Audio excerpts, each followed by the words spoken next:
Hello my dear students, in the previous video we have already discussed about the syllabus and the content that we have to study in class 11 economics. So here today I am going to start the first chapter, that is definition of economics. Now before coming to the definition of economics, we have to understand how the evolution of the subject takes place, okay, or took place. So here economics is regarded as the queen of social science.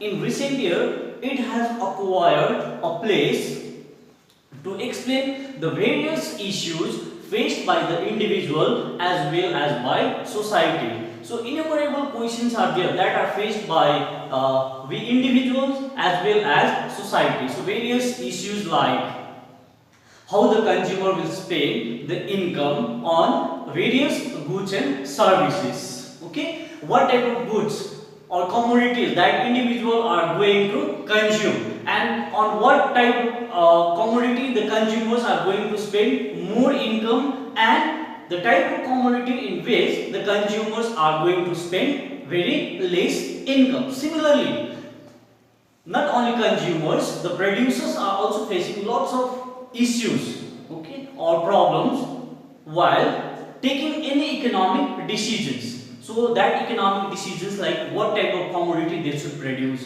how much they should produce, okay, for whom they should be produced. Similarly, not only individuals, not only that producers or consumers, society as well they are facing, or a country as well they are facing lots of issues or lots of problems. So problem like how national income of a country can be increased, how the developing economy is different from developed economies, how the exports can be increased, how imports can be reduced, how the deficit in the balance of payments can be removed. So such type of questions, lots of questions are there in our mind. So that questions are usually faced by the individual as well as nation, or we can say that society. So in order to give answer to all these issues or problems or questions, we need to study economics. So in order to provide answer to each and every questions or solution to each and every problems, we need to study economics. Now, in order to provide answer to the various questions, there are four major definitions of economics. Okay, first one we have wealth. A definition of economics. So this definition was given by Adam Smith. The second one we have welfare definition.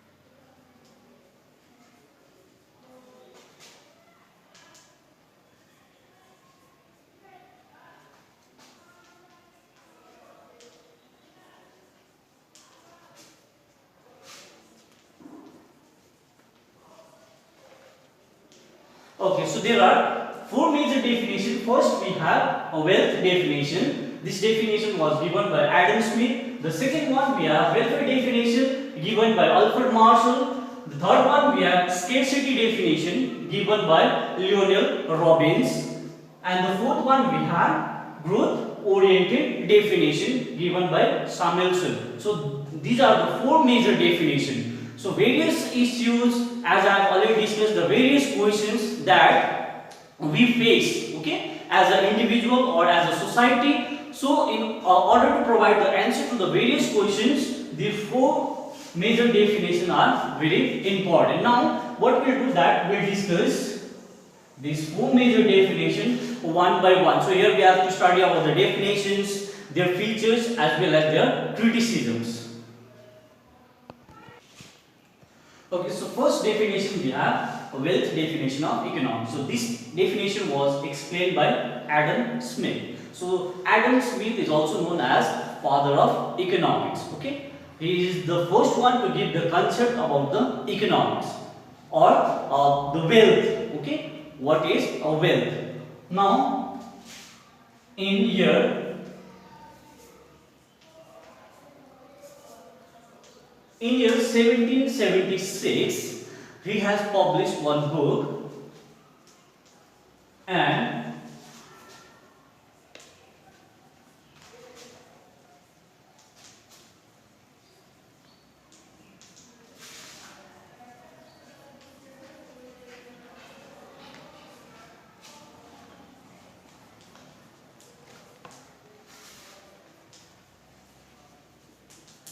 okay, once again, in year 1776, Adam Smith has published one book, and the name of the book is An Inquiry into Nature and Causes of Wealth of a Nation. In a simple way, we call this one, or in a short, we call this one as Wealth of a Nation.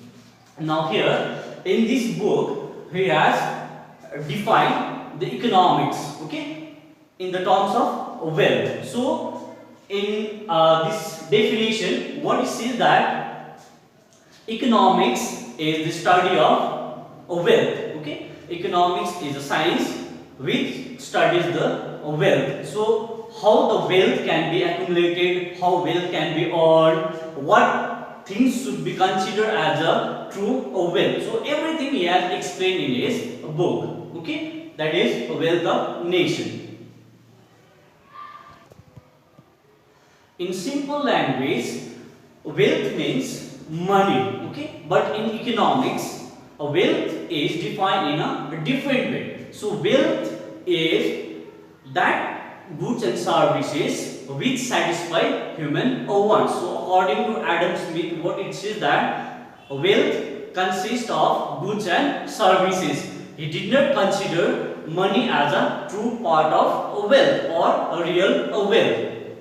But remember one thing, all the goods and services cannot be considered as a wealth. I will give you one example. Like according to Adam Smith, sunlight, okay, sunlight is very necessary or essential for our survival. We cannot live without sunlight. But in his definition, he has excluded the importance of that sunlight. Sunlight is not considered as a part of wealth. Similarly, in his definition, the services provided by teacher, lawyer, doctors, engineers, they are not considered as a true part of wealth according to Adam Smith. So he has excluded that portion from the part of wealth. According to Adam Smith, what is the real wealth? The real wealth is minerals, different types of resources, the production of various types of goods like production of table, chair, benches,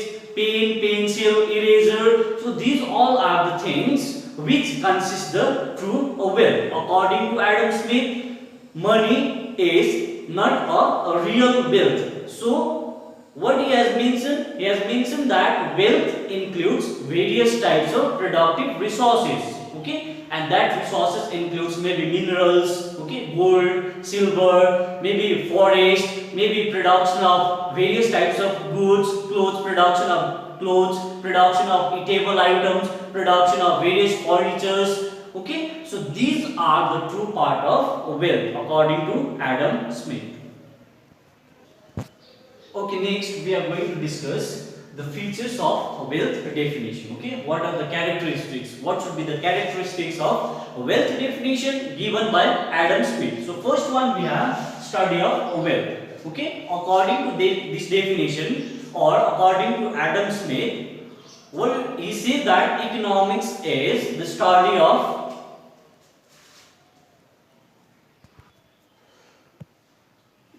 wealth, or we can say that the main object of economics is to examine how people earn a wealth and spend it. Now I will explain it. Okay, how we can earn this wealth, okay, and how we can spend this wealth. So wealth can be earned by either production or providing various types of services, such as if we are talking about labor, when the labor provide their services in the production, they get wages, okay, they get wages. So through production or by providing their services by the labor, they can earn or they can accumulate wealth. Similarly, how the individual or the society, they will spend that wealth on by themselves, so they can spend that wealth through consumption, okay, consumption. So what is consumption? The act of consuming various goods and services to satisfy his or her wants. So once we know that the people, when they are earning wealth or accumulating wealth, they have to spend it, because in order to survive they have to consume various types of goods and services to satisfy their own wants. So once they are consuming various types of goods and services, they have to spend, okay. So through consumption they can spend that wealth earned by themselves.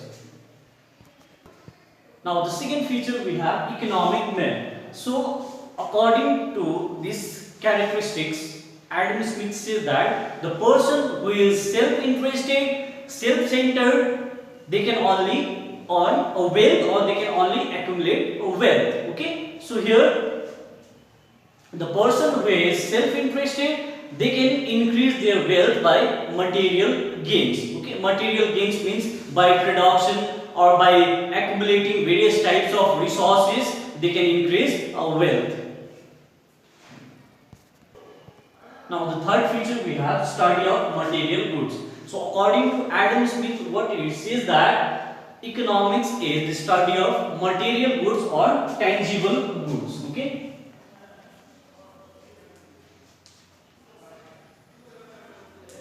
Now we have to understand this. What is tangible goods?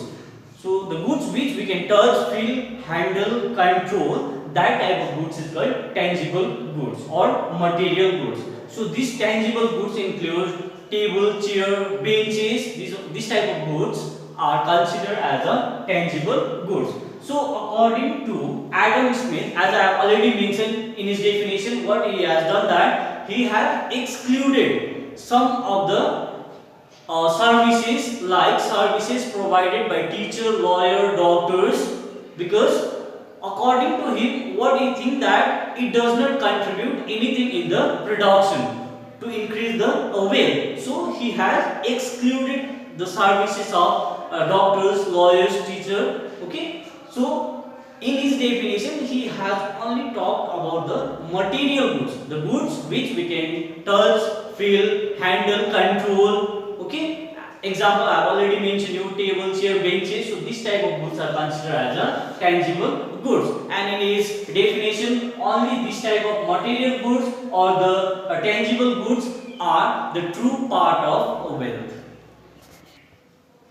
Okay, so next we are going to discuss the criticisms of wealth definition. So whatever the definition it was given by Adam Smith, some other group of economists are there. They have criticized him on the various issues. Like whatever the definition of economics you have given, you have not included the services or you have not considered the other factor as a part of wealth. So on that ground or on that basis, Adam Smith has been criticized by the various other economists like Alfred Marshall. Okay, so first criticisms we are going to discuss here. It is too much emphasis on materialism. Okay, materialism means he has only talked about, or Adam Smith has only talked about the material goods or tangible goods in his definition. He has not considered the other factors or the other part as a true wealth. Okay,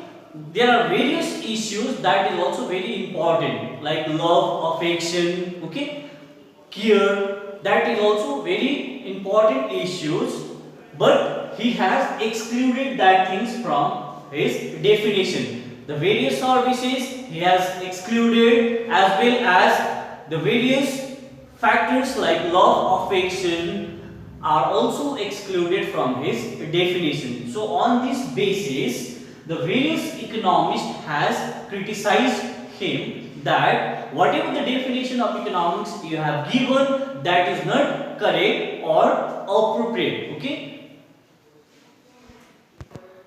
The other economist has emphasized that living happy should be the main goal or objective of the human beings rather than being rich. So being rich should not be the ultimate goal of the individual, but living happy should be the ultimate goal for individuals.